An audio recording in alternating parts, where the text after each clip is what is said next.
तो दोस्तों जब भी हमारा फ्रिज कूलिंग करना कम कर देता है या फिर बंद कर देता है, तो आज हम जानेंगे कि उसको किस प्रकार से पहचाने फ्रिज में गैस है या नहीं है।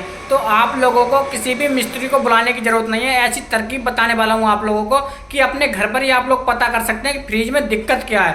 ठीक है, तो चलिए शुरू करते हैं। देखिए, सबसे पहले फ्रिज को साइड उल्टा कर लेना। उल्टे आज जब करेंगे तो इस प्रकार की जाली आप लोगों को नज़र आ रही होगी। ठीक है, जब भी फ्रिज में गैस खत्म होती है या फिर निकलती है तो उसकी भी कुछ कंडीशनें होती हैं। मान लीजिए जब भी हमारे फ्रिज में गैस खत्म होगी या फ्रिज में निकलेगी तो उसका जो कंप्रेसर मोटर है, जैसा कि आप लोग ये देख रहे हैं, ये कंप्रेसर मोटर है, ये हमेशा स्टार्ट रहेगा। ठीक है, जब भी हमारी गैस खत्म होगी फ्रिज में, जब हमारा कंप्रेसर स्टार्ट है तो मान लीजिए कि हमारी गैस खत्म है। अगर मान लीजिए हमारा कंप्रेसर नहीं चल रहा है, फ्रिज में बल्ब जल रहा है लेकिन कंप्रेसर नहीं चल रहा है, तो उस कंडीशन में हमारे फ्रिज में गैस होती है।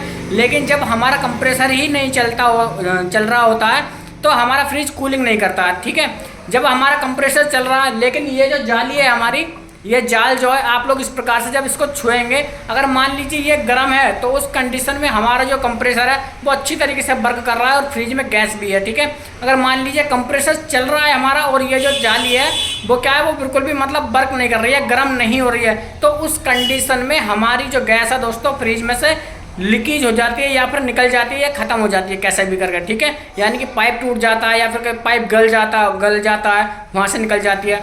तो जब भी हमारा आप लोग जब भी ध्यान दें, अगर कोई भी कह रहा है आप लोगों से कि आपकी गैस खत्म हो गई, तो आप लोग एक अंदाज़ा लगाएं कि हमारा कंप्रेसर चल रहा है या नहीं चल रहा है। मान लीजिए कंप्रेसर चल रहा है, उसके बाद आप लोगों को देखना 5 मिनट तक फ्रिज को चलाना, 5 मिनट के बाद ये देखना जाली ये गर्म हो रही है या नहीं हो रही है। ठीक है, जब आप लोगों की जाली गर्म हो रही है तो हमारा फ्रिज एकदम करेक्ट है। मान लीजिए हल्की गर्म हो रही है तो आप लोगों को वोल्टेज भी चेक करना है कि हमारे कहीं वोल्टेज तो कम नहीं है। ठीक है, अगर वोल्टेज भी सही है तो गैस भी कम हो सकती है थोड़ी बहुत, तो आप लोगों को वो भी चेक कर लेना है। अगर कंप्रेसर नहीं चल रहा है तो आप लोगों को सप्लाई चेक करनी है कि हमारे फ्रिज की जो सप्लाई है वो ठीक है या फिर ख़राब है। तो मैं मानता हूँ दोस्तों वीडियो बहुत ही अच्छी तरीके से आप लोगों को समझ में आ गई होगी। तो आप लोग जागरूक बने। हमेशा मिस्त्री जो है कुछ कस्टमरों को पागल बना कर चले जाते हैं, गैस फ्रिज में कमी होती है कुछ और करके चले जाते हैं कुछ और। ठीक है, तो आप लोग हमेशा जागरूक बने और जब भी कुछ भी दिक्कत हो तो आप लोग मेरे पे कमेंट भी कर सकते हैं। मैं आप लोगों को तुरंत वीडियो बना के डाल दूंगा कि फ्रिज में क्या कमी है आप लोगों है। ठीक है, तो आज के लिए